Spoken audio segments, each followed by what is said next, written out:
you? The green room. We had a buzz and activity in the green room as we were preparing for this show. We have a lot to cover on today's program, and we have friends in the house. Of course, Keith Smith, Nikki Chambliss is here, Jason Kirby is here, Judah's of course here. Today's show is going to be absolutely dynamite. On a Monday here in Charlottesville in Central Virginia, we're heading into, today's the 12th. Yeah, it's flying. It is absolutely flying. So we have three extremely talented agents in the house. We have a team leader in the house, Nikki Chambliss. Yes, always happy to be here. Keith Smith and Jonas Smith put a deal under contract over the weekend. Yeah, we'll talk a little bit about that. the We'll lake. stay away from the Pacifics. Not the Specifics. Yeah. Okay, I'm gonna have another sip. Go ahead. We'll stay away from those. Jason Kirby's business, team leader of the Beckham team, is that? Yeah, I manage the Beckham team. Manages the Beckham team. You're crushing it. Yeah, we've been very fortunate. Very fortunate. They're crushing it. So we have two guys and one gal that are absolutely talented and know what they're doing. And Judah Wickower is going to manage the equipment. My friend, we can rock and roll when you're ready.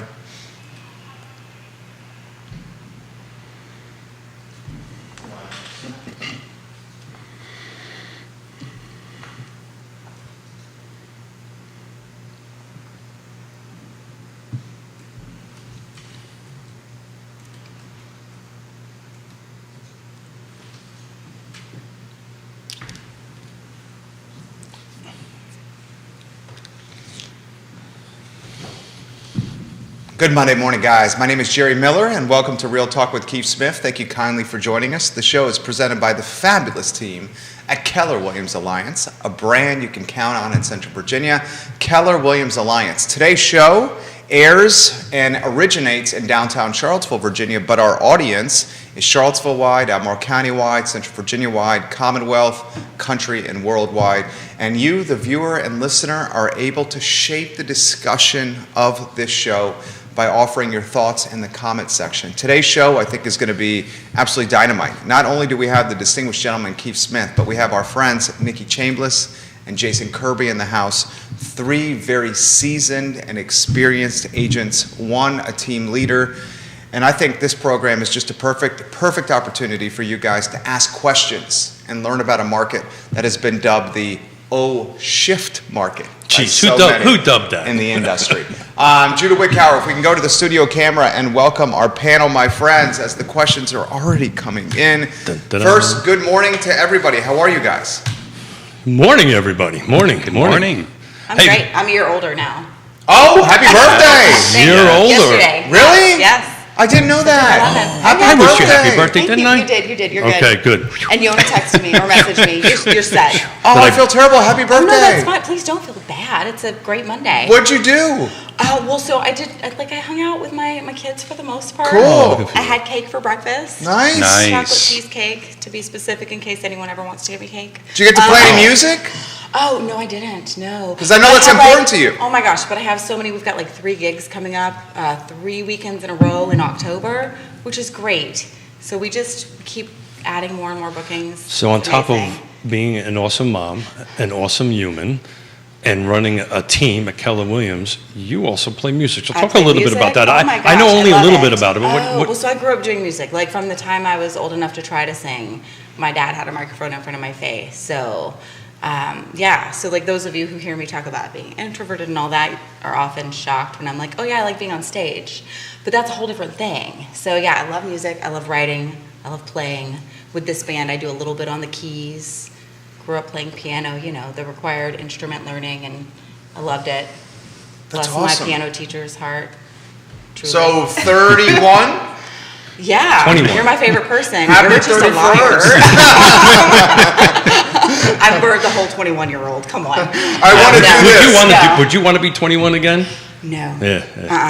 But would you want to be 31 again? No, not really. Because No? there's something about that, having the 4 in front of it, where you just have less cares to give about things that don't really matter. Yeah. And I find that to be really true. Like, people told me about that, and I was like, and then I'm finding it to be very accurate. Very well Letting said. go. So we're learning Ready to let something go. new about Nikki. Oh, 43, by the way. That's how old I am. Happy birthday. Like the Like your favorite liquor? Yes. Yeah. So All right. Your mom's watching. Mary Kirby, hello. Excellent. I feel like I know you, Mary Kirby. I love you, Mary Kirby. Welcome to the broadcast. So Jason, tell us, you've been on the show a bunch of times, and Yeah. thank you for doing that. So Sure. tell us something new about you, right? We learned about Nikki's music. Tell us something that everybody doesn't quite know about Jason Kirby. Gosh, that is going to make me sound boring. Thank you, Keith. Oh, sorry about that, There's buddy. nothing interesting. I don't ride a motorcycle up to my music concerts or anything like that, like Nikki does. No, I spent the weekend. We went to the Alice in Wonderland event with Clued Up Games here in Charlottesville on Saturday.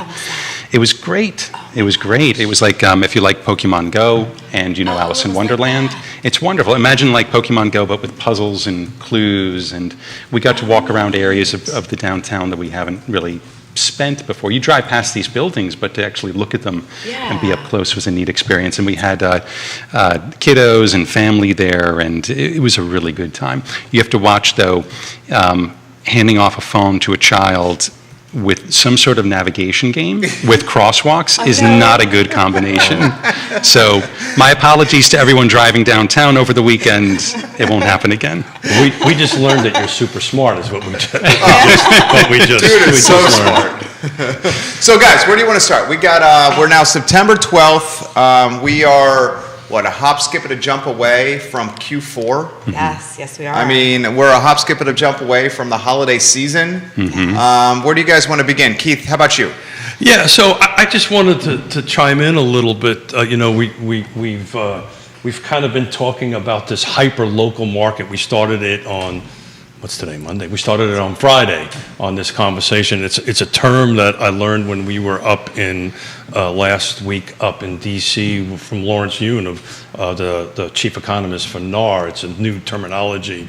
And it's interesting because we're seeing everything from the mass media that the market is kind of receding, right? A little bit on that end of it. And we'll talk a little bit later about a listing that we put on Friday, beginning of the show. By the end of the show, we had multiple offers.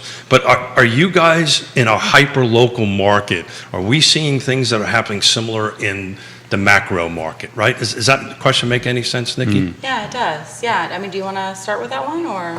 You know, it's interesting. I don't know if, as the inventory dwindled, right, and we wound up with such a short supply, we seem to have folks who are like, hey, I want to be walking distance to amenities, who are like, all right, I'll drive half an hour to a restaurant if I need to. Sure. And so I think we saw a lot of bleed over from what might have been a micro market into more of a regional market here. Your Charlottesville buyer became a Waynesboro buyer, became a Stanton buyer, and a Lake buyer. Though what I'm noticing is there's definitely a difference in terms of price point. So if we look at those as niches as well, we put a listing on in Waynesboro, priced attractively in appropriate condition, and we had multiple offers as well. But it's also not unusual to see homes go a few weeks right now. Interestingly, of everything that's currently under contract, 20% of those homes had a price reduction before they got their contract, right? So I think we're looking at it, Keith, in terms of, yeah, you're seeing the little markets, but you're also seeing in terms of price point. And that's part of the interest rates, right? So, Nikki, you're a team member, team leader, all your members. We've been discussing, I saw a really great post by Matt Neese this morning talking about that. So are these price changes like just, okay, we went a little strong, we're back to where the market is, or are we going, are values going backwards? Does that make sense? Well, so I think the market is softening, and it's not so much about value going backwards, it's about where you can start with pricing on a listing.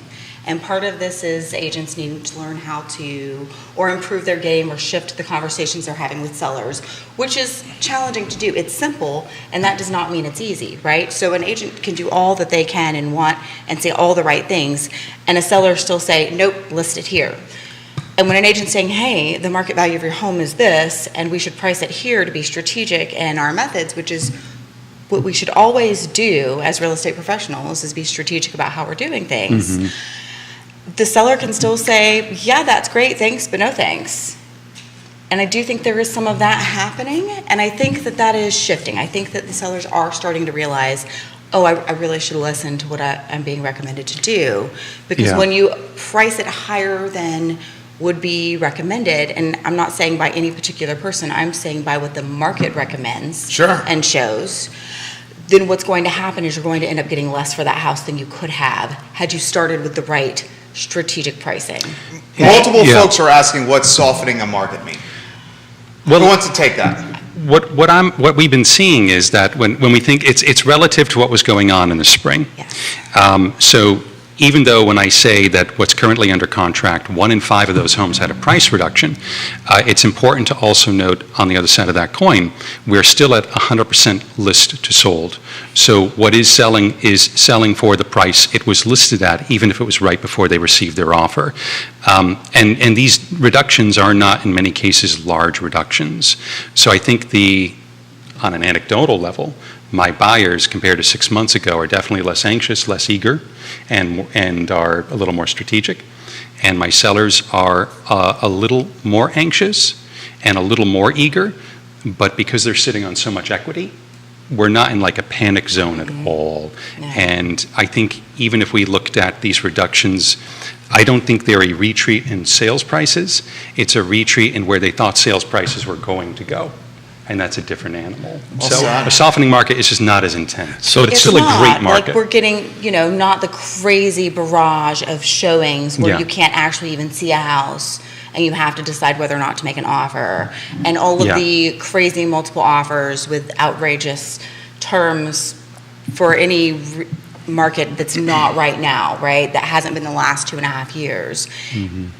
Time on market's a little longer and still not as long as what we would call a normal market, right? So all of those things are what I'm talking about when I say softening, Yeah. in addition to the details of what that means, right?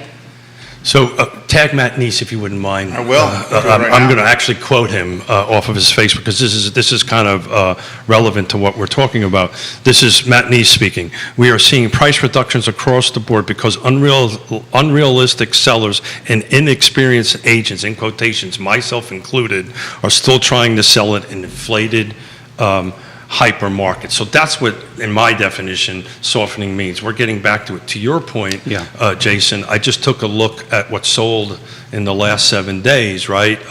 There was, in the car footprint, there was 57 homes. So that's just everything that's encompasses car on that. To your point, list versus sale, it's not quite 100%, but it's list price, the median list price was $412 and it's sold at $411. That's pretty damn Yeah. close to 100%. Yeah. So what's happening is the market is adjusting from our advice to where it is, but we're not seeing situations where they're listing at $412 and they're selling at $380. Yeah. To me, that is a market going backwards on this end of it. So when those ratios between listing and selling are close, that means the market is getting it right on that stuff. We got this comments coming in from Stephen, who's watching in Belmont. He says, please ask the panel what's going to happen if rates go up again. We all see that the Fed is going to raise rates in September and again in October.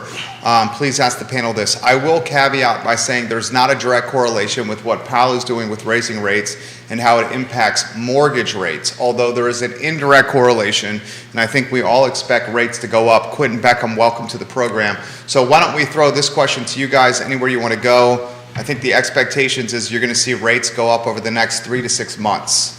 How is that going to impact the market? The question from Stephen in Belmont. Who wants to touch that? Jump in, guys. All right. Well, I think that every conversation that I'm hearing, and none of us can truly predict the future, is saying that we're expected to land somewhere around 6% as our end, hey, this is where we expect things to stay for a while once it gets there, right? With all sorts of exceptions and caveats to that, like VA loans and 15-year versus 30 and adjustable rate. But that is what I am hearing, and the impact that we're going to see from that is it's making people rethink home buying. For the last, I don't know, probably 10 years, but I can definitely speak to the last almost 6 that I've been in real estate. It has been much easier and simpler for the new home buyer without savings to purchase a home that does not make them house broke, right? And I think that the way that we go about that and asking for closing costs and all of these things. We're now shifting more to hey, the conversation needs to be to buy a home, you really want to have a down payment. Do you have to? No. And we don't want you in a house that's going to screw up your life and budget. And we want you to be able to stabilize that expense. We've been discussing that, Jerry and I, quite a bit last week on the professionals at this table, the professionals that we work with, sometimes counsel people, maybe this is not the right time to buy. Jason, you want to take a stab at this? Well, the interest rate question, it's a really interesting one, and I Do think... you get it a lot? Yeah, it's the thing that's underlying most conversations, but it's having a twofold impact, essentially, which may turn it out to be a wash. And my point with that is that when I'm talking with buyers and sellers, because I work with both pretty regularly, while it's definitely impacted buyers' ability to borrow, it's also impacting sellers' desire to sell in this way. If they're looking at downsizing, it makes almost no sense for a seller client of mine to consider downsizing if they're going to pay 20% more for the smaller home, because a lot of people either bought in the past couple years in a low interest rate environment or refinanced during a low interest rate environment. So double the interest rate to get a smaller home doesn't make sense. And so what I think we're looking at here is the interest rates are going to have, like you said, a lot of it's perception, right? But if it does cost more to borrow, and there are fewer homes coming on the market as a result of higher rates, because everyone needs to move somewhere, we could still look at rising prices in a rising interest rate market. Okay, so I can offer a first-hand perspective on this, and he knows about this, Keith does, my wife who's watching knows about this. I don't think anyone else does, but I'm still going to air the personal laundry here because it makes for great content for the show. We got a cold call offer on our house. This happened 2 weeks ago, literally something that was like, we have to consider this. Okay, like we have to consider this, that kind of offer. Here's the challenge we have. The house we currently have is on a 15-year, not a 30, but a 15. We've been overpaying it. It's got an interest rate of 3.75%. Okay, so the businessman in me has persuaded my wife, who's watching, and I love you, sweetheart, I really, really do, that we have to consider this. Here's the challenge we have. There's not much out there. The stuff that's out there is super expensive. And we're fortunate that we can put 20% down on whatever we're gonna buy. Fortunate. I understand how fortunate we are here. But the rate's going to be at like 5 3/4. Yeah. Okay? So like the challenge is, do we wait? Do we do this? When we have it would be a 2-point increase on what we're paying right now. Not only the 2-point increase, but substantially more than what we paid in March 2020 for our house. So March 2020, right at the top when we all thought the world was collapsing. Right. Yeah. Right. So that's the predicament we're in right now. Yeah, A lot of sellers go through that. There'll be less homes on the market, right? Yeah, so thank you for sharing with that. Yeah. Jerry, thank you for being authentic. I love you for doing it. But the reality of it is, I think, the market has settled in. We've been talking about this for quite some time. Everybody's now getting used to this percentage rate of being the norm, right? And so this weekend, Yona and I have multiple contracts coming in, everything from 215 to 225 affordable housing units to 500,000. All very different, all different clients, all different scenarios, all different micro markets. All of them, by the way, at 6%. All of them, the 500,000 is at 20% down. The affordable housing units is at 3% down. And I had a conversation with the 225, 215 buyers over the weekend when I was working with them. And I said, so tell me, how do you feel about the interest rates going up? And to a person, their answer was, yeah, but 3 years ago I was paying $800 for a rental, and now I'm paying $1,800. Yes. Right? Yeah. I need to stop that bleeding. Yes. Right? So I need to stop that. If it's at 6%, that's fine.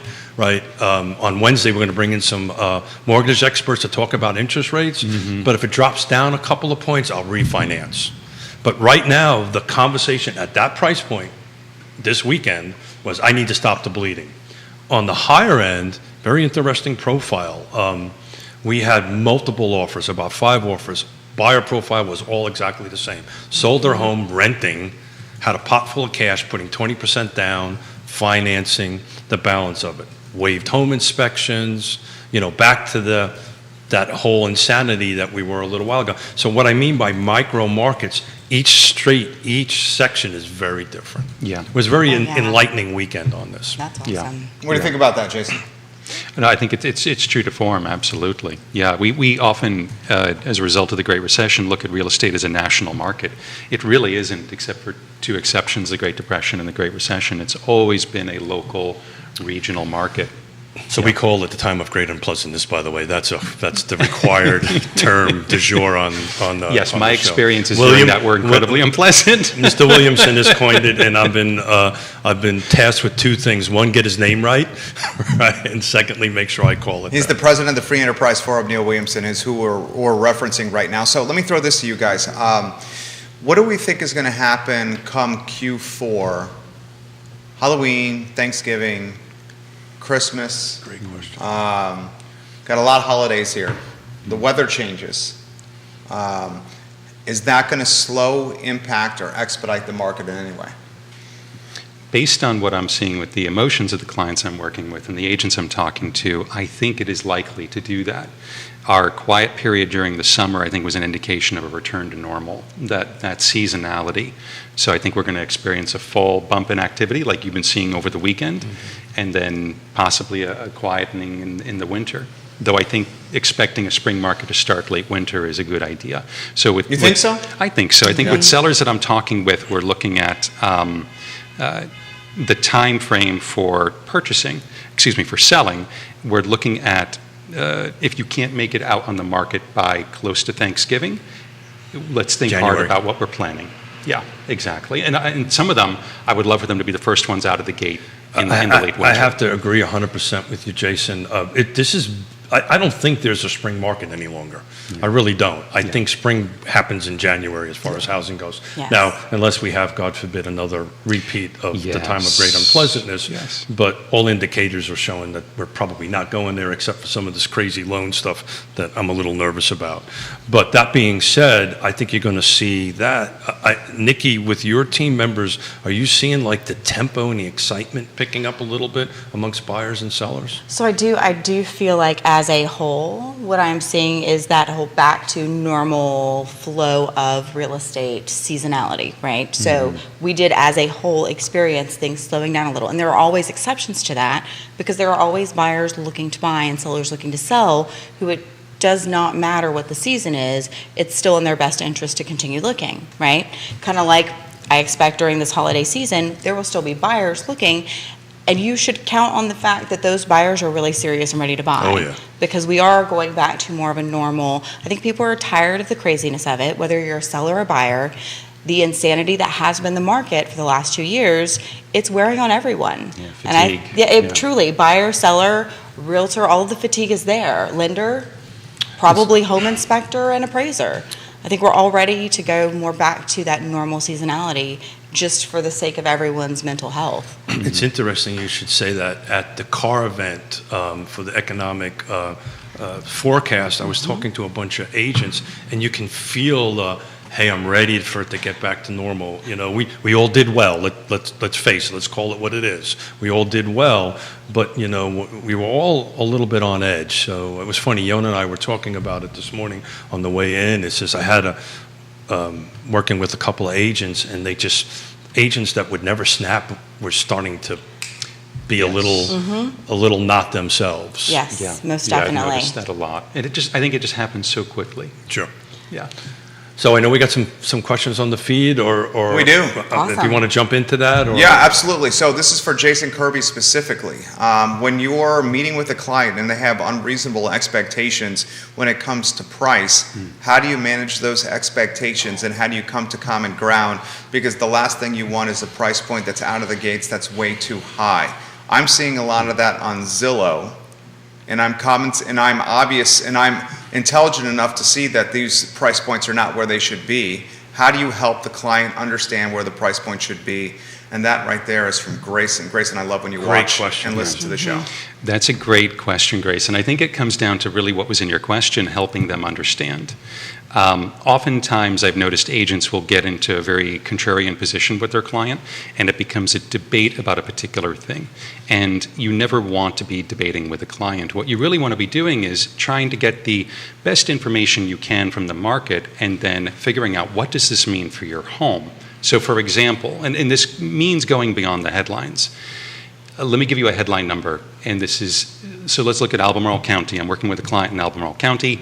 If I were to look at the July days on market and look at what's currently on market now for median days on market, I could tell you that days on market has increased by 700%, and that's accurate. Now, that's a really scary thing, and if we're at the table, you're probably going to have to excuse yourself and change your underwear.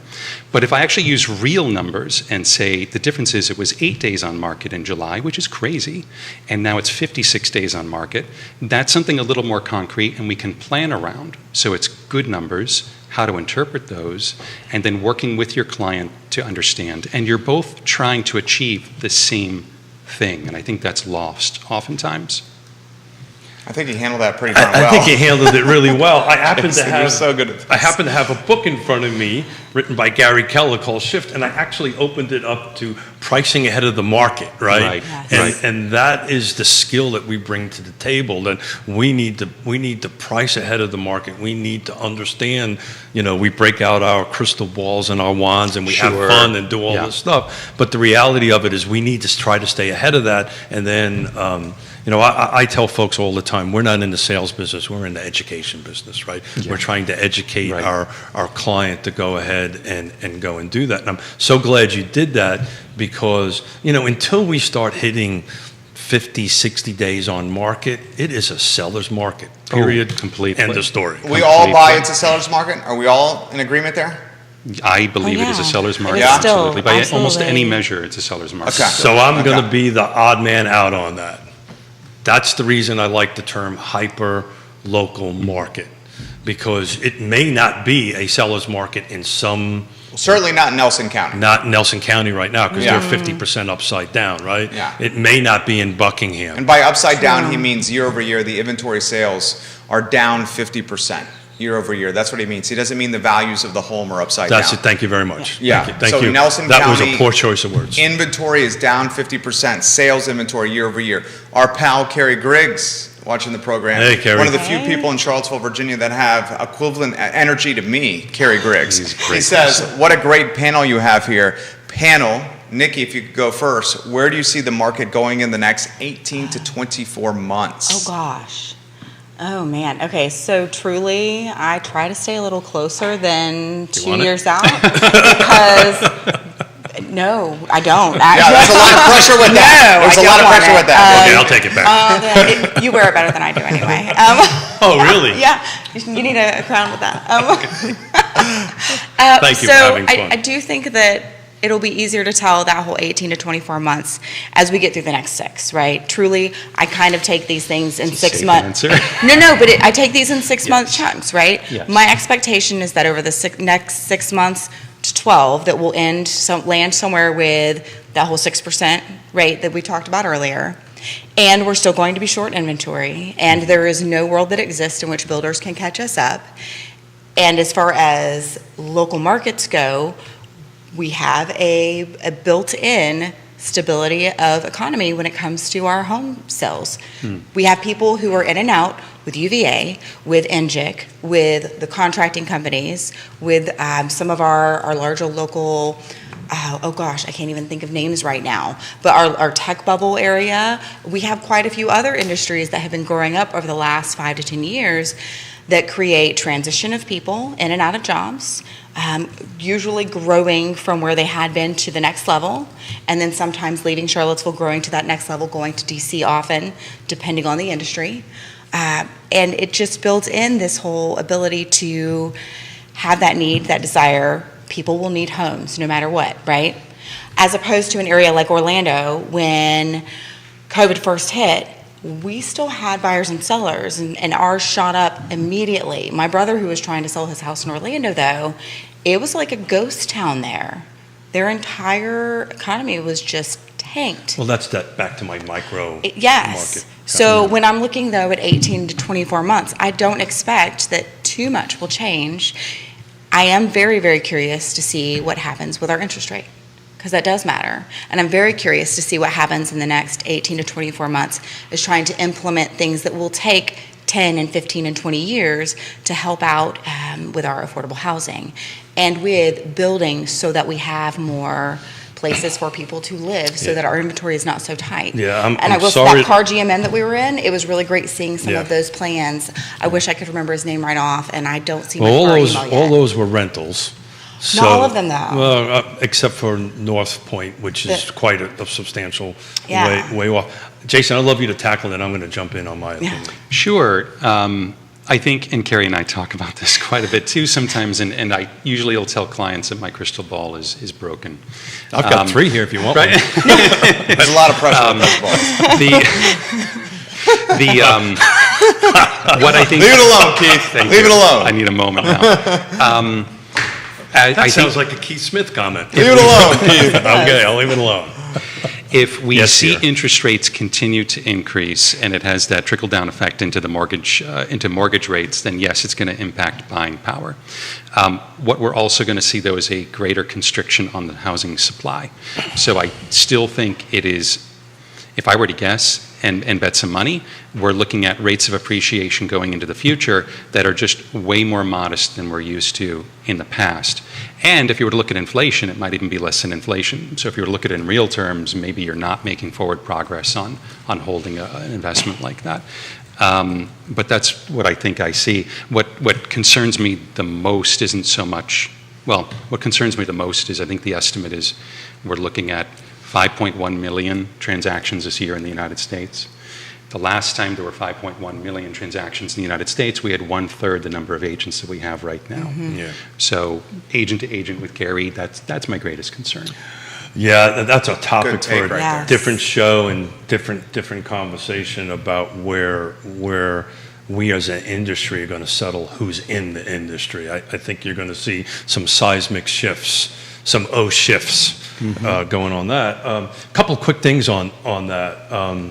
I've been at this for 3.5 decades, and it's just amazing me how the last 4 to 5 years, we're actually talking about forecasting in the future for interest rates. That's never happened. Oh, really? In the decades. Nobody's ever said, we think this is where we're going to go. We think Well, that's that we're because we got seduced and almost grew to expect 3% and 4% rates. And when the market gets romanticized by cheap money, it becomes the expectation as opposed to an anomaly. And we it was an talked- anomaly during COVID. So we talked about that, a million times, that my fear was everybody thought And that that's was- exactly what happened. That's exactly what happened. Yeah, Everybody, and now there's panic. Well, I think they're settling in. I don't really think there's panicking. And I'm just telling you by what I'm seeing on the street by by working with clients. They said, okay, we've come to the realization this is the new normal.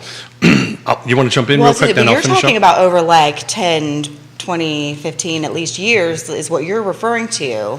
And I will say the real estate world that I've lived in the last almost 6 years, we were talking about those conversations when rates kept dropping, and it was ooh, if you're looking at just the pure economics of it, right, they should not have dropped that low, they should not have stayed that low, and they did. So that was a regular conversation in the world that I lived in. So this pressure Yeah. is not going anywhere. As we learned, and I learned when I was up in D.C. last week, and I know this firsthand because I work with a bunch of them, builders are pulling back. They are not, so this is actually the first time we went backwards, projected to go backwards. So we've never caught up from the time of great unpleasantness. We've never caught up. We were, depending on who you talk to, Lawrence Yun says, Dr. Yun says 5 million, somebody, Lisa Sturvin says 3. We're several million units short. The builders are now contracting that. They are not going out to what they call their B and C sites, right? They're going to focus on their A sites. This is their prime. Focus on their A sites. I mean, the one we work alongside, who you know, has indicated to us that, we had the conversation on our weekly conference call. I said, you want to go the spec route? He goes, I'm not even touching the spec. Yeah. He goes, unless it's a contract in hand, I'm not even going to crack ground. I mean, those are his exact words. Yeah, correct. So my reference is to the larger developers and builders, that projects that they were looking outside the end of the rubber band, they are now terminating, right? And they are now moving back in and focusing on something closer to the core, whatever that might mean. So what that tells me is this lack of inventory is only going to get worse. Right, Yes. because the Yes. builders Yes. are not bringing units on, even though their numbers of sales are reducing, but they are offsetting bringing in there, and that's why I kind of needed the balance thing, right? Yeah. But Totally. to do that, so look, we'll go out. I'll go out on a limb here. I think this market, unless something happens out that we're not seeing out there, is going to be this market for a substantial period of time. I think that's the case. My friend Frank Hardy on the feed. Frank, we love when you watch the show, Hey, my Frank. friend. This question's come in, and this question's from Heather. What could cause a down market for this area? Who wants to touch on that? And then a couple folks are saying the panel's very bullish and optimistic this morning. We'll leave it at Well, that. It's the It's not optimism though. That's No, the thing. it's well, I think I don't want to speak for everyone, Sure. but even Right. though we see prices having a lot of strength because of the shortage of supply, unfortunately, no, it's not. It's not optimistic. It's still we still have some lingering symptoms from the Great Sickness. So we're pricing it. It's not bullish. We're pricing ahead. We're Yeah. foreseeing and forecasting what's going ahead. What could go sideways? What could cause a down market? We That's- talked about this. Out of control inflation. Lending practices loosening up. When we start seeing these lending practices take hold, that they're loosening up, that is when we're going to be red flags are going to go into bells. There are a couple of lenders that we've been talking about are doing that on trial basis, but when it starts growing beyond that, when this goes back to this cup of coffee can buy a $500,000 house, that's when we're going to be in serious trouble. And let's face it, I'll be a little facetious here. I think that's the right word. If UVA goes away, right? When UVA is not going away. Sure, if Inject shut down, because If the budget Inject cuts, shuts down. but this is Yes. not a safe world. I think Inject is going to be probably Yeah. hiring. Well, if and here's anything the else. thing, Yeah. like when we're looking at that military community, they Yeah. project where they place what they may or Decades may ahead. not shut down. So Yeah. that's not something that should take us by surprise as an industry, because we should be paying attention to that and know. And last I checked, they're not on the list. So my brother-in-law, James Watson, He's watching. is in that line of work, and he works for the DOD or he works for a contractor, and he goes out and looks at installments and shut down, open up, and these are decade-long Oh, yes. processes and way in front of it. No, I'm familiar And with questions, comments, keep bringing them, guys. This question just came in. Do you think the 6%, Nikki, is the rate for a long period of time? Everyone's talking that. rates I know, now. that's really like, Right. I'm like, Yeah. oh, I don't want to predict the future, y'all. Honestly, I kind of hope so, because I just feel like going too much higher is more than people can take mentally. Because I've truly been surprised by how hard it has been for people to accept where we are. And while I get it, I can sympathize. It's also like, well, this is what we've been talking about to some degree, maybe behind too many closed doors, I don't know. Since it went this low, it's like, oh, it has to come up. So the experts, so I was in DC for a CEO and leadership thing. We had the CEOs of Bank of America, all the major US banks, and they're asked on a panel this very question. So it's funny, they used my line. They said, how about them Mets, right? They didn't want to answer it. But ultimately, when they got to it, they said, look, we're looking at around 6% plus or minus for the rest of this year. They're tracking exactly what Scott Morris from Ross Mortgage has been saying, is that we think somewhere in the second or third quarter of next year, it's going to be below 6, somewhere to the 4 to 6 range. The caveat to that, these are the same people that said at the beginning of this year we were never going over 4%. Exactly. So- Exactly. Full of doo-doo. So, Yeah. you know, for what it's worth, They're full of that's what doo-doo. that's what They're they full of were the saying. doo-doo. Jason, you wanted to say something. I think a lot of that is going to be determined by the impact they have in reducing inflation on the federal level. I think as long as they still want to cool down the economy and those core rates get hiked and hiked and hiked, we'll probably see rates continue to climb. Still lower than the historic average, but for anyone I think a lot of people I think who ask this question think, is it ever going to be 2.75 again? Well, I don't. we I don't won't be see it. around. Yeah, right, exactly. At some Yeah. point it will Yeah. happen, but it's not going to be relevant to us here. And if it does get to that point, you probably got a black swan event of some kind, so you probably don't want it to get to that. No, No one will be right. That's what occupied you're at that saying. point. Yes. Exactly, Yes. exactly. Well, and talking about the thing that could impact us negatively as far as the housing market, like I do want to go back to the fact that I agree with what Keith was saying. If we end up with, if we want to call it predatory lending, or if there's this gray area that some may think exists, that's going to be a really bad thing. That is what makes us different in such a large way from 2018, or wrong year, 2008, sorry, I added a one, from 2008, 9, 10, right? That is a huge part of the conversation as to why that's not what's happening now. So if we move toward that, we're setting ourselves up and our community up and our neighbors up for failure in a huge way. And often black swan events have a reverse impact, like a worldwide pandemic just threw a bunch of fuel on the fire in terms of our industry. But Yeah. that was a pretty sharp V. Yeah. We called that. That Yep. went down fast and went And up. it rocketed up. Yes. Rocketed up. Interesting on the inflation front. I read an article on CNN. I think it was yesterday or Saturday, that Dollar General's largest growing buyer customer, it makes between $75,000 and $100,000. Oh, there was a stat in the local news at the Blue Ridge Area Food Bank. 1 in 3 people coming to the food bank right now, both people in the household are fully employed. Yes, 1 in 3. Yeah. Fully employed. absolutely.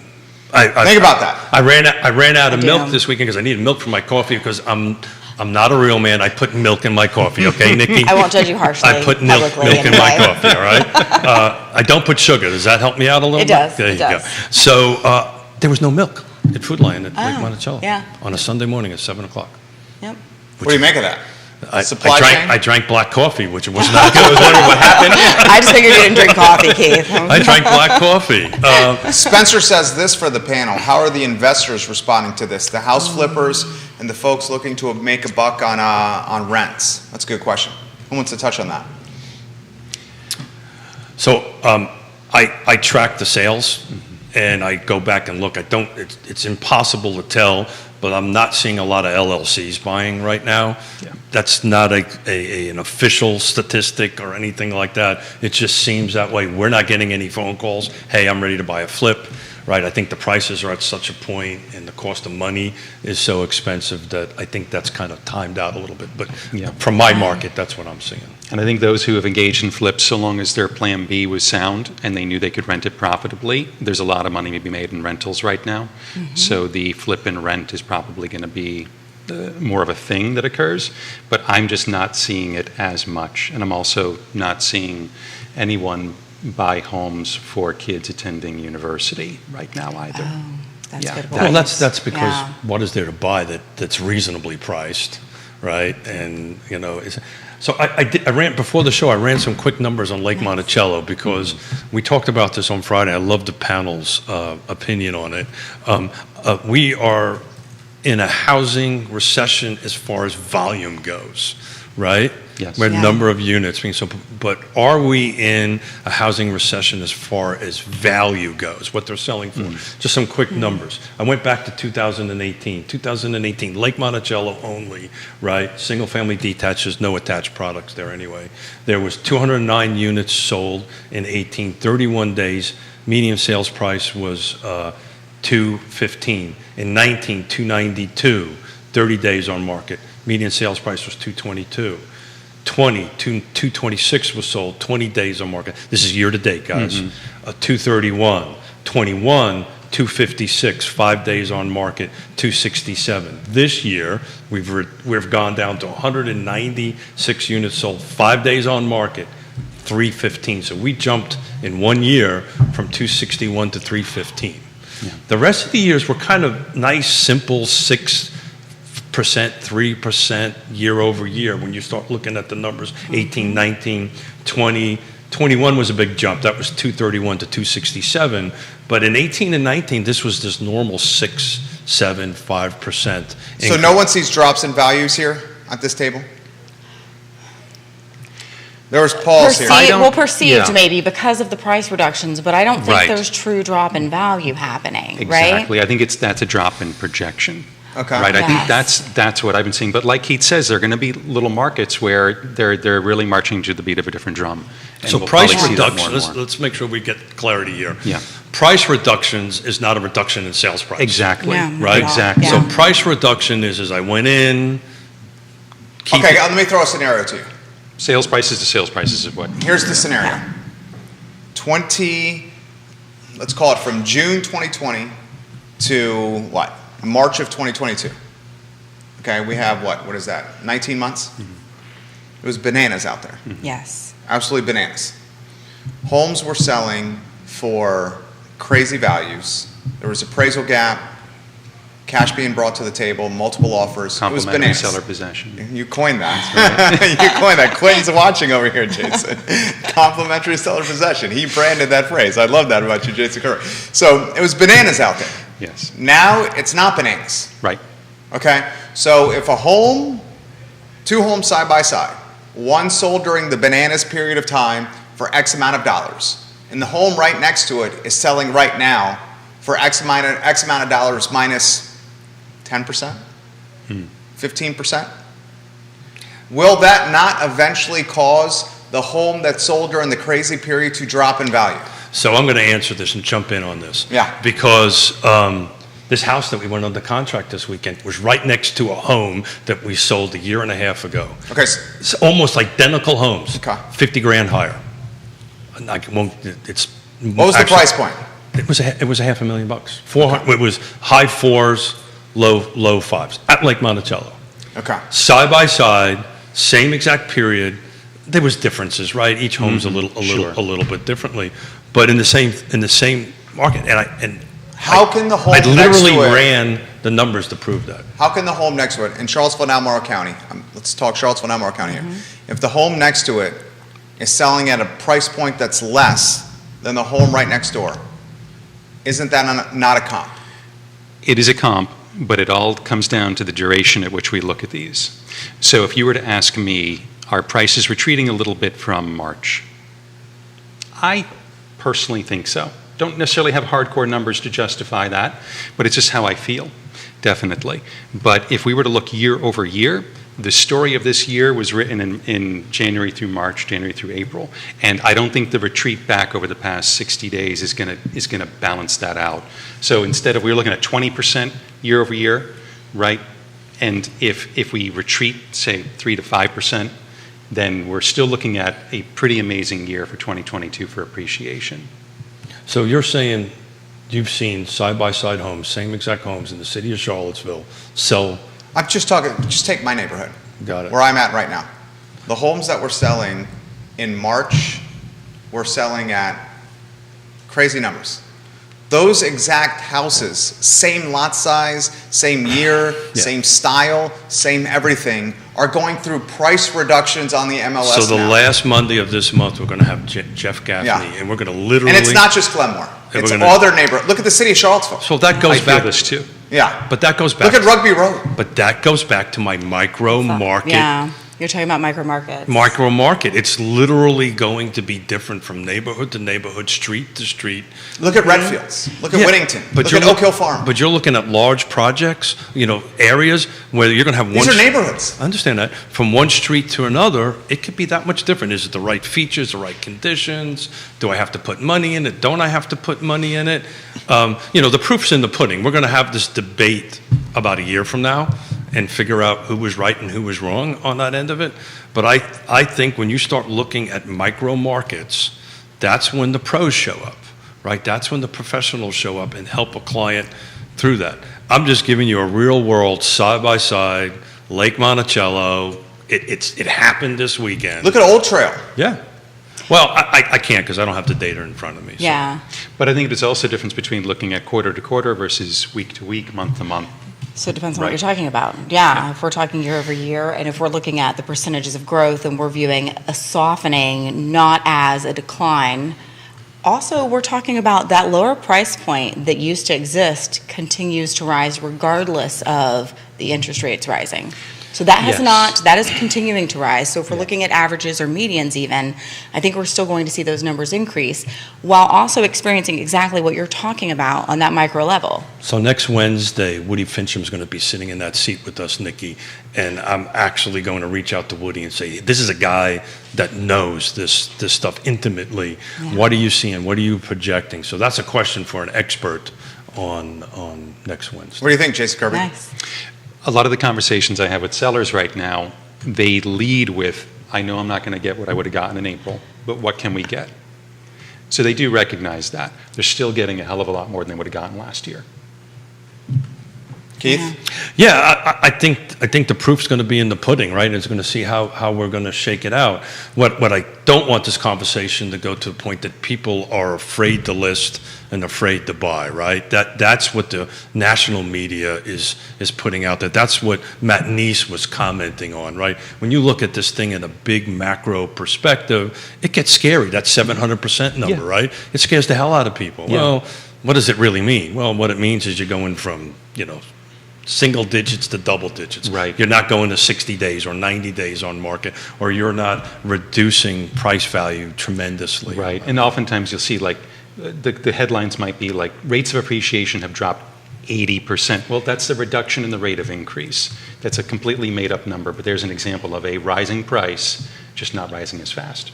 How about this question that's come in the feed? This is a good one and a tough one. Are you guys ready for They're this? always tough. Always. This one's tough. Jerry, the local jurisdictions are now talking about raising assessments again. How is that going to impact the market when interest rates are higher and local government is talking about more taxes on rooftops? Who wants to go down that road? Year over year in the city So of the Mets Charlottesville, are really doing assessments- good this year. Year over year in the city of Charlottesville, My mother real estate actually taxes switched went up from a 12%. Wow. Year over year, they went up Yeah. 12%. 2021, 2022, 12% increase on average. So here's the City of Charlottesville. scary thought on that comment. So this world I know well.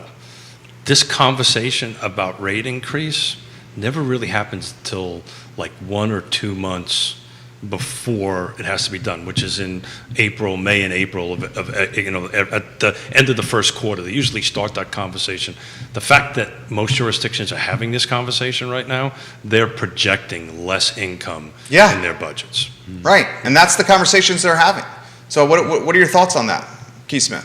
Yeah, I mean, the thoughts are, we're going to keep a close eye on it. We're going to bring the elected officials to sit in these two chairs and start asking those questions. But, the city, the counties, they're a business, right? And most counties, I can speak to Fluvanna County, 97% of our revenue comes from rooftops, from residential. They can't go out and sell more. They can't create another business model to raise money. This is how. So this is this is their venue of increasing or creating revenue. What may happen, and as a housing affordability advocate around the country, what I am concerned about is if we start getting a little more recessionary next year, a little bit more increase of inflation. There's going to be less money in the coffers for the governments and the counties to help housing affordability. And I'm actually publicly talking about that at these meetings because that's what the governments do, right? All of a sudden they'll shut the cookie jar down when they really should be opening it at that point. But that's my soapbox for the moment. New questions come in. Anyone want to touch on that before the next question? I mean, just that I'm not surprised. Everything that the county or the city is going to have to purchase or hire out to have done, it costs much more than it did a year ago. Yeah. So when I see inflation, I expect, unfortunately, my taxes are probably going to go up because they're, like you said, Keith, they're a business that functions and they're going to have more costs. I mean, Not knowing anything about the the fact budgets. that Dollar General's largest growing buyer profile makes almost 6 figures is concerning to me. Yeah. It's not that it's a great, it's not a great place to buy things and all this kind of great stuff, but that is a statistic that nobody's talking about, that this market is starting, from that perspective, is shifting a little bit. Making 6 figures it's just kind of like $1 million home is not $1 million home. It's the same with income. It's not the same. When I was in high school, my goal was to figure out how to make $50,000 a year. You can't live here on that. It's not the same. So when we're looking at 6 figures, though, it does not carry the same weight that it once did. This is an interesting question. Kelsey, for the panel. what value or price point will hold their worth the best throughout this? I think we all see tough times ahead. Anyone want to touch on that? Try that question again. Yeah. What value or price point will hold its worth the most? We all see tough times ahead. Again, to go back to micro markets, there are so many exceptions to this rule, but if you're buying in the price point in which there isn't new construction, that's often a sound approach. Tell me about that. Which is Yeah. harder. I had this client once, this is going back a few years, when this specific question came up. She could afford a $400,000, at that time, newer townhome, brand new, in Cascadia, or a lovely townhouse that met her needs in River Run for $195. And she said, I can do either. What should I do? And I said, well, this isn't your forever home, you've told me. And when you call me in 3 or 4 years, I would like for you to be in the River Run townhouse because they're building a hell of a lot of those townhomes for $400,000. And when I talk to her a couple times a year now, I'm so grateful she bought the thing that they're not making anymore, nor can they afford to build anymore. So I think if you're looking at this big picture like that, if you could actually design your life like that, which is hard, that's a pretty sound approach. You know what I heard in that statement, what you just said? It tells me how awesome you are. You stay in contact with the client on a regular basis, He 3 or definitely 4 does. times a year. And recommended the lower purchase. And Just do you saying. know how awesome that is? Do you know how But many? you made that point on previous shows is like, what was your point? It was like the agents, so many of us, once the deal is done, forget to follow up. 97 Where you yeah. like follow up and follow up and follow up some more. 97% of buyers cannot remember who their agent was, Yeah. according to NAR. 97%. It's a huge number. Really? It is a Oh, yeah. huge. It is It's a bad. huge number.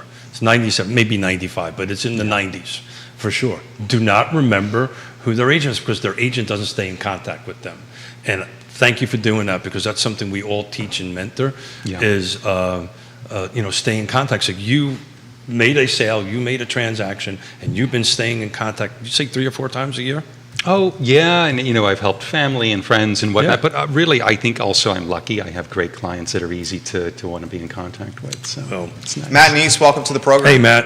I said, Matt, your post from this morning has created a foundation of content for today's show, and it sincerely did. It was very authentic and to the point. Paul McCarter is watching from Avenue, agents from Nest, Long and Foster, Real Estate 3, a ton at Keller Williams on the program right here.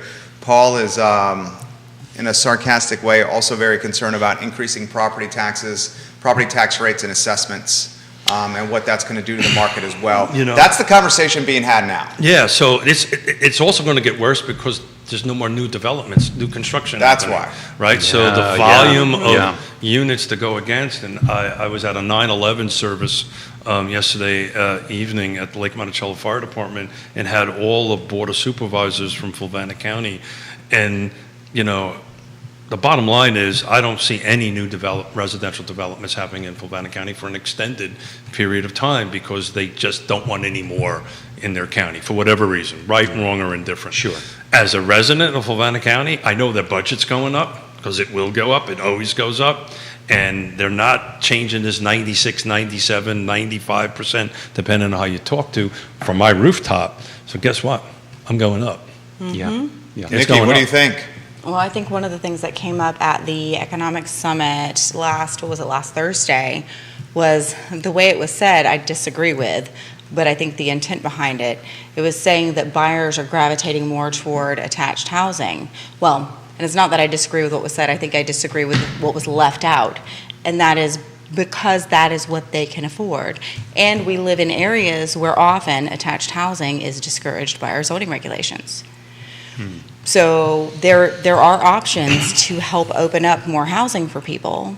It's just a matter of what we're willing to have and want to provide that. Daniel Pennant, huge proponent of attached housing. Very good comment right there from Nikki Chambliss. Keith, I see the wheels turning over there. The wheels are turning because I'm looking at Albemarle County stats as we were talking. But you're 100% right. What's interesting though, and I'm seeing that and something, multifamily is growing like crazy.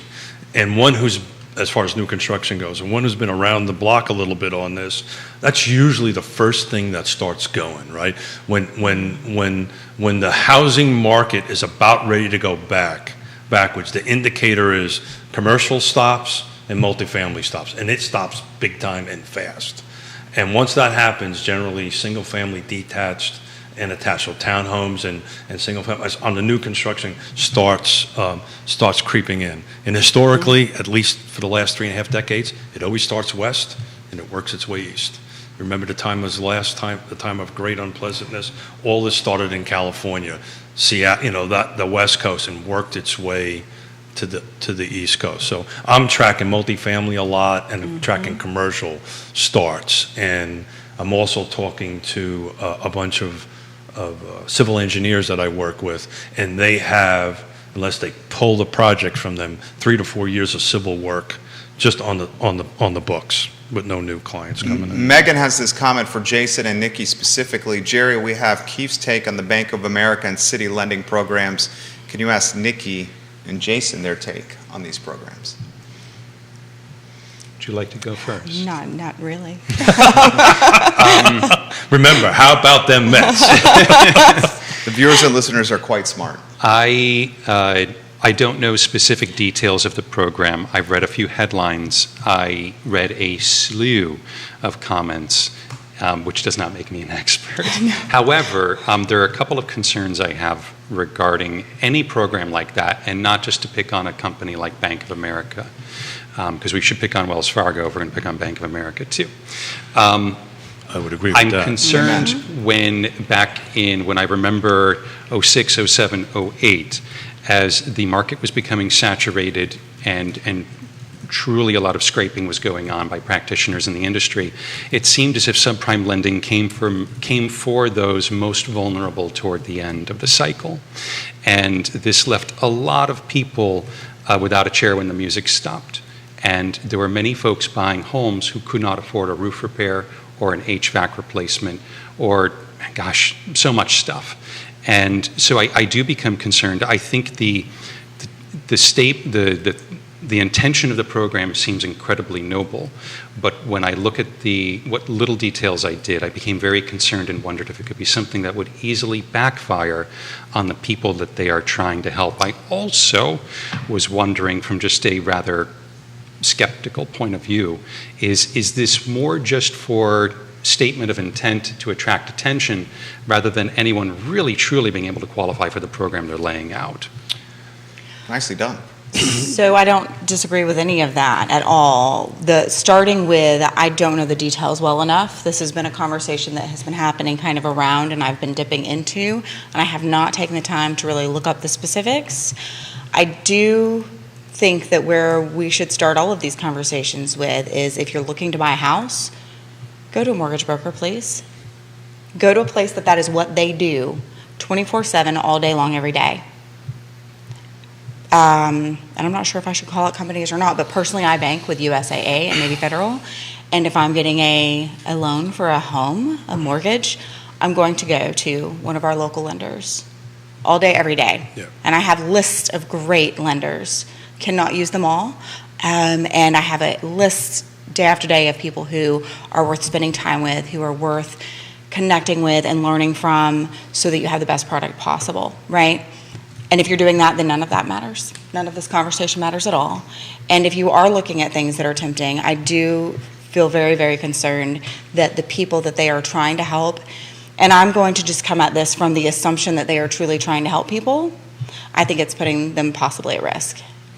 And the idea of, hey, let's go for diversity, equity, and inclusion, and that's wonderful, but let's not set them up for further damage. We have history, years and years, from our very origins, has been horrible toward the exact people that we're talking about an helping here. abomination, truly. Our industry has been the problem. Let's not continue that. So in that, great answers, guys. Yeah. You guys did enough research without even doing research, because you kind of hit the points right on. But to Nikki's point about that, we are at the front lines and the trusted advisors on that. In this conversation I had with the first-time home buyer, affordable housing buyer for a $215,000 house, there's a required 3% down payment for the loan program that has on it, which is very similar terms and conditions of this loan program, by the way, on that end of it. And this woman, a single female teacher with a child, goes, well, I've got X amount of dollars. I want to put that all so my monthly payment is less. And I said, great. New construction house, you probably won't have a problem for a year. But what happens on year 2? And your refrigerator goes, right? Oh, so I've been renting my whole life. So we sat down and on a Sunday afternoon, had a conversation. I said, look, talk to the trusted advisor, talk to the loan officer, see what you can afford. But my advice to you is keep a little cash aside because you're going to be a homeowner now, right? And there may be something that pops up that you have to do that. And she thanked me for that because her mindset is I'm going to put all this money in it so I had a less monthly payment. So instead of, having an extra $20 or $15 payment, right, she keeps keeping several $1,000s cash for emergencies. Michael Guthrie, watching the program, Hey, just Michael. sent me a text, watching the show as we speak. We appreciate you, Michael Guthrie. So panel, what is the counsel you're offering? I mean, you got some agents and quite a few people watching here. With Q4 around the corner, we know as the holidays transpire and happen, we start having friends and family over, and then we start seeing maybe the idiosyncrasies of our house, the flaws of our house, and that encourages people come spring to say, hey, maybe it's time for something new. So as we head into the holidays, what's the counsel, Jason, you're offering everyone that's watching? Typically, when I'm working with clients like that, we try to define exactly what it is they want to change or what they would like that would make their life easier. And then we kind of war game and look at, okay, what would that cost? Let's look at prices right now. And not only the price, but what is it going to cost in terms of monthly? So really, it involves a long conversation to just plan out the next 10 steps to make sure, all right, does this make sense? Should we be thinking about putting your home on the market? In terms of, and by the way, I think getting that done before the holidays is key. Well, you when have we to think find somebody. when we think about buyers, I think it's an incredible opportunity if you're out and you need a home and you're shopping for a home right now. Had a client get closing costs covered, traditional inspection just the other day, and the market is far gentler to people who are out there looking for homes right now. Well, you have to call ISC to help you with that. They'll get it done before the holidays for sure. Interstate Service Company, Service. Home's best friend, Nikki Chambliss. Oh gosh. Okay. So when you first started out, my brain, that question, I don't know where it landed because my brain grabbed on to the beginning, and it was, what would you say to our audience about this next quarter? And I would say, for the last 2 years, you could be a realtor and be successful and have some really great income and help some people just by being there, by having speed. And we are not in that market anymore. We are now in a market where we are moving from that speed being the important thing, and it's still important, right? You can't sit around twiddling your thumbs, but we're really moving back toward that skill being more required than ever, and showing what that skill is, telling that story. Who are you? What are you about? You can't sit there and know what you're about and not say it. And I am guilty of this probably as much, if not more than everyone else. I realize, I know what I'm about. And the people close to me that I talk to all the time know what I'm about. But then I realize, I've not been telling my story well, right? So if you're out there in this industry trying to do well, trying to succeed, and you want to be part of that group that is going to stay in this as a career and building a business, you need to make sure that people know what you're about. And you need to make sure that what you're about is something that you want out there. Michael Guthrie has a question for us, or he's just He chiming in? just texted me and sent me a link to his blog. That he said, I thought you might enjoy my blog given how you opened the show this morning. And he shared me a link to thankfulinallthings.com. Well, Michael, thank you, and thank you for the shout out when I got the award next week. That meant the world to me. I texted him because Howard Hanna, president, was giving a presentation. So, crystal ball. All of us been in the industry for a while. What year do you think next year is going to be similar to, right? And are we looking closer to 2018, 2019 on that? Just the way it feels, and us being professionals. Do you have a thought? I think it's going to be incomparable. Incomparable. Yes. Wow. Yeah, I can't compare it to quite anything else. With Wow. Yeah. potentially rising rates and dwindling inventory, That's a good point. fewer new construction starts, it's going to be something that's going to be, it's going to take us all by surprise, and I think it's just going to be different than anything we've seen before. Any loan officers watching? Yeah, we got Fulton Bank, Atlantic Union Bank, both on the feed as we speak. So can you ask, for the loan officers out there, 2018, what was the average mortgage rate for a 30-year? Okay, Right? put that right On there. that end of it, because I've got that, I'm going to jump in on that once we get that number for a specific, a specific, I can speak English. 4.54. 4.54? It's much lower than where we're at now. So I'm trying to figure out when the last year we were at 5.5, 6%. See, that was before I was in. Yeah, on that end compared to it. So I just ran some quick numbers for Charlottesville, right? Single-family detached, no attached homes on that end of it.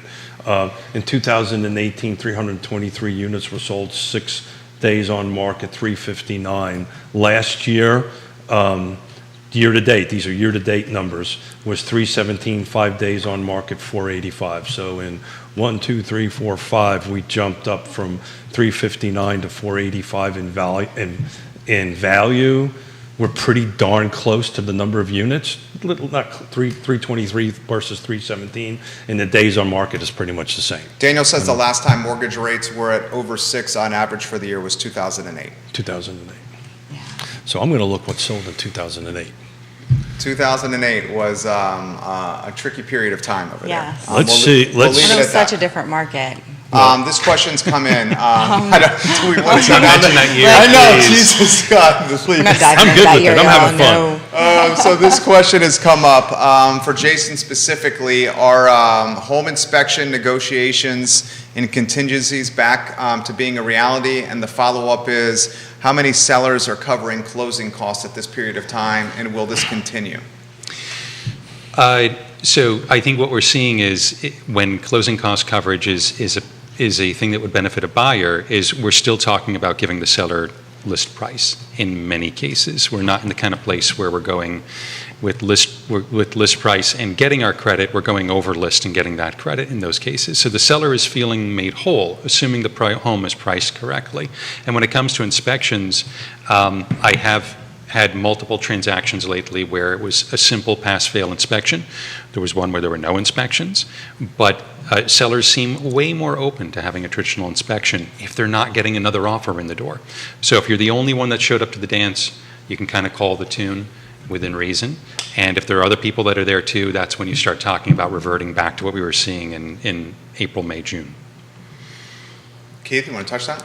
I'm running numbers for 2008. It's actually interesting. 282 units sold in 2008. So that's 35 less than what we just sold, same period. 69 days on market though. Right back Yeah, to that 60-day mark Yeah. that I've been talking about for a while. To me, in our region, certain regions it's 90 days, but in our market, I think when you start hitting this getting close to 60 days, that's when that pendulum is starting to swing fully onto the other side. 298 versus 485 though in sales price between 2008. I apologize. Let me see if I got 485. So 298 to 485. Total number of units are 35 off 282 versus 317. Days on market are usually different because of the time of great unpleasantness. Johnny Ornelas, owner of El Mariachi in Guadalajara. Hello, everyone. I think it would be a great start if Bank of America and other banks that want to help would work with people for Piedmont Housing Alliance to make sure the buyer can be ready to take that type of loan on. It's very well said. Yes. So I'll add to that. Piedmont Housing Alliance is a CDFI, and they actually would be involved in it if it ever came to our local market. So Yeah. good call. Nikki, you want some closing thoughts for the viewers and listeners? Oh gosh, well I don't know. I'm thinking about Piedmont Housing Alliance right now and the Virginia Housing and the options that they have. I think sometimes we forget that they exist, and especially when it comes to Piedmont Housing Alliance, if you're planning ahead, which really ideally everyone should be for purchasing a home, then you have enough room, and it's still a loan that you can still buy a home in this market. Because of that whole, we're taking a deep breath, right? We're back to something that feels a little more normal. Don't forget that that's an option, whether it's you as a buyer or you're a realtor and you have clients. If you're not familiar with that program, please get familiar with it. Good take. They're great people. They do wonderful things. They are actually helping with affordable housing in our community. Very well said. I can speak to that because we're in partners with them, and I chair the land trust, and they're awesome partners. Jason Kirby. Just in these more trying times and certain times, I think the things that I'm reminded of a lot now, day in, day out, working with clients and agents, is that we are fiduciaries for our clients, and we're here to put their interests far, far ahead of our own. And I think more than ever, they need us to give them good advice. And like Keith, you hit on it earlier, there are times when, hey, you know what? My recommendation is don't put your home on the market. I think it's wise to hang on to it. It seems to meet your needs, or a buyer. Let's wait. If they're just not a good match for what's going on, it kind of comes back to that. So in the last 12 months, how often have you had that conversation? Rough number. A couple times, a dozen Maybe times? 5, 6 times, where, I had definitely sellers where it just didn't make even financial Sure. sense for them to go do what they were thinking about doing.